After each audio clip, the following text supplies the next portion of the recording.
शरबत के नाम पर एक कंपनी है जो शरबत तो देती है, लेकिन वो शरबत से जो पैसा मिलता है उससे मदरसे और मस्जिदें बनवाती। नमस्कार, आदाब, सत श्री अकाल, जय भीम, जोहार। मेरा नाम है नवीन कुमार। रामदेव ने सोचा था कि इस छुटभइयेपन से हमदर्द के रूह अफ़ज़ा को बाजार से बाहर कर देंगे, उसे हिंदू विरोधी साबित कर देंगे। हालांकि वो चाहते तो ये होंगे कि रूह अफ़ज़ा को राष्ट्र विरोधी ही साबित कर दें, लेकिन हो गया है उल्टा। लोग रूह अफ़ज़ा खरीदने और पीने के लिए टूट पड़े हैं। पिछले 3 दिनों में मुझे 3 आमंत्रण ऐसे मिले हैं जिसका नाम ही था Rooh Afza party. All thanks to Ramdev की नफरत, छुटभइयापन और घटियापन। उन्होंने क्या कहा, इसका जिक्र करना एक घटिया सोच को बढ़ावा देने जैसा होगा, लेकिन रामदेव ने एक अच्छा काम तो किया है।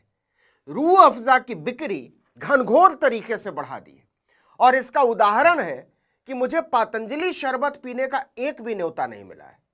मेरा ख्याल है कि आपको भी नहीं मिला होगा, लेकिन हमदर्द के रूह अफ़ज़ा का जलवा हो गया। जैसे लव जिहाद, वोट जिहाद चल रहा है ना, ऐसे शरबत जिहाद भी चल रहा है। अपने घर के आसपास के कुछ दुकानदारों से ऐसे ही इस मुद्दे को लेकर चर्चा हो रही थी, तो उन्होंने कहा कि भैया, शरबत का मतलब तो रूह अफ़ज़ा ही है, लोग वही मांगते हैं।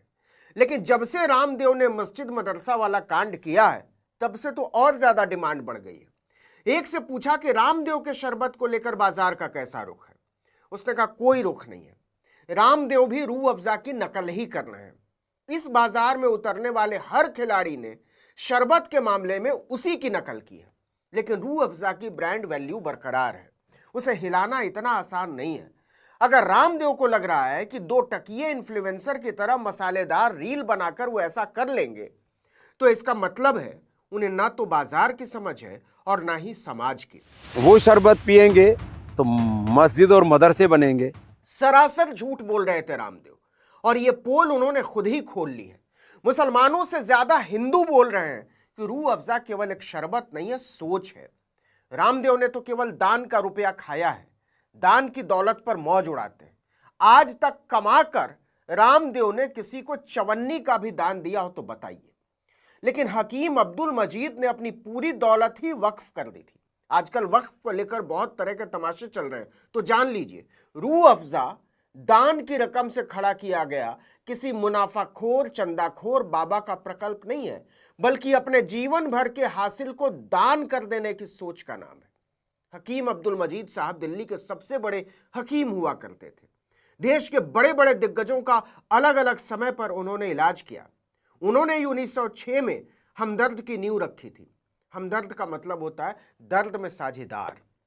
तो एक तरफ रामदेव नफरत और घृणा के दर्द की सौदागरी करके दौलत कूटना चाहते हैं, तो दूसरी तरफ पूरी दौलत लुटाकर आम आदमी का हमदर्द बनने का एक सलीका है रूह अफ़ज़ा और हमदर्द। दरअसल हमदर्द को 1948 में हकीम अब्दुल मजीद साहब के बड़े बेटे हकीम अब्दुल हमीद साहब ने वक्फे आम कर दिया था। वक्फे आम रामदेव नहीं समझते होंगे, आम जनता के सेवार्थ, यानी ऐसा ट्रस्ट जो समाज की सेवा के लिए समर्पित हो।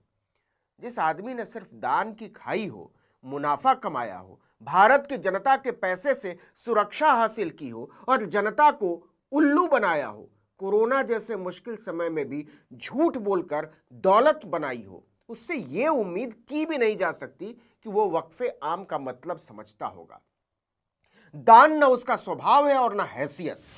शरबत के नाम पर एक कंपनी है जो शरबत तो देती है, शरबत ही देती है बाबा जी, लेकिन आपकी जुबान घृणा और जहर बेचते बेचते मोहब्बत और भाईचारे का स्वाद लेना ही भूल गई है। अच्छा, वक्फ की बात चली है तो आपको बता दें कि हकीम साहब का हमदर्द इस्लामिक उद्देश्यों के लिए काम नहीं करता। बिना मजहब, जाति या संप्रदाय देखे हुए हर खित्ते के इंसान की खिदमत करता है। हमदर्द एक आम वक्फ की तरह नहीं, बल्कि पहले दिन से एक नॉन प्रॉफिट चैरिटेबल ट्रस्ट की तरह काम करता है। रूह अफ़ज़ा या हमदर्द के किसी भी प्रोडक्ट से जो भी मुनाफा होता है, फायदा होता है, वो कंपनी के मालिकों की जेब में नहीं जाता, बल्कि सीधे हमदर्द नेशनल फाउंडेशन को जाता है। और हमदर्द फाउंडेशन का काम है आधुनिक मेडिकल रिसर्च, वैकल्पिक चिकित्सा का विकास, शिक्षा को बढ़ावा देना, गरीबों की मदद और हेल्थ केयर संस्थानों का संचालन। रामदेव जैसे मूर्ख बोलते रहते हैं कि एलोपैथी चिकित्सा पद्धति एक हत्यारी चिकित्सा पद्धति है, लेकिन यूनानी चिकित्सा के पैसे से हमदर्द ने हमदर्द हॉस्पिटल जैसा सस्ता इलाज देने वाला एलोपैथी अस्पताल खोला, नर्सिंग कॉलेज, बायोटेक्नोलॉजी सेंटर जैसे संस्थान खड़े किए, और वहां मुसलमानों से बहुत बहुत ज्यादा गैर धर्मों के लोग पढ़ाई और इलाज के लिए आते हैं, वो भी मैक्स, मेदांता, फोर्टिस और कैलाश जैसे 5 स्टार अस्पतालों की तुलना में बहुत कम पैसे में। हमदर्द का मतलब ही होता है, हमने बताया, दुख में भागीदार, और इस शब्द को हमदर्द के संस्थानों में महसूस किया जा सकता है। आपको इस शरबत जिहाद से बचाना है तो सब तक ये लोगों को शरबत जिहाद से बचाने के चक्कर में रामदेव ने पतंजलि को ही डुबो दिया। देखिए, रामदेव ने एक काम तो बड़ा अच्छा किया, उनको थैंक यू बोलिएगा। रूह अफ़ज़ा के नाम पर मुसलमानों से अपनी नफरत और घृणा को बेपर्दा करके हमदर्द के नाम और काम दोनों को सुर्खियों में ला दिया है। रामदेव ने मुफ्त में रूह अफ़ज़ा और हमदर्द दवाखाना को इतना बड़ा प्रचार दे दिया जिसे वो करोड़ों रुपए खर्च करके भी हासिल नहीं कर सकते थे। और हमदर्द का प्रचार तो किया ही है, पतंजलि का दुष्प्रचार कर दिया।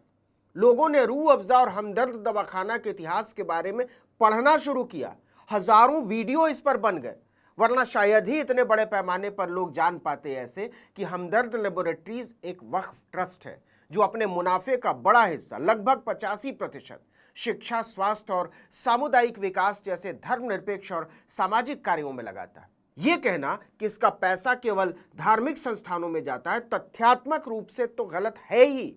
यह रामदेव की मानसिक दरिद्रता और संकुचित सोच को भी दिखाता है।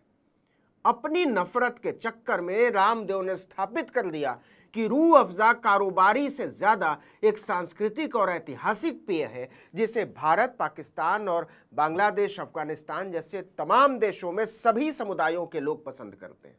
इसे धार्मिक रंग देना और इसे सांप्रदायिक मुद्दे से जोड़ना, शरबत जिहाद जैसे लफ्ज का इस्तेमाल करना न केवल मूर्खता है, न केवल गलत है, बल्कि विभाजनकारी भी है। यह सामाजिक सद्भाव को नुकसान पहुंचा सकता है। वैसे रूह अफ़ज़ा के शौकीनों ने पूरी मिठास के साथ रामदेव को शुक्रिया अदा किया है। अपने पसंदीदा पेय की बिक्री बढ़ाने के लिए अपनी तरफ से भी उन्हें शुक्रिया जरूर भेजिएगा।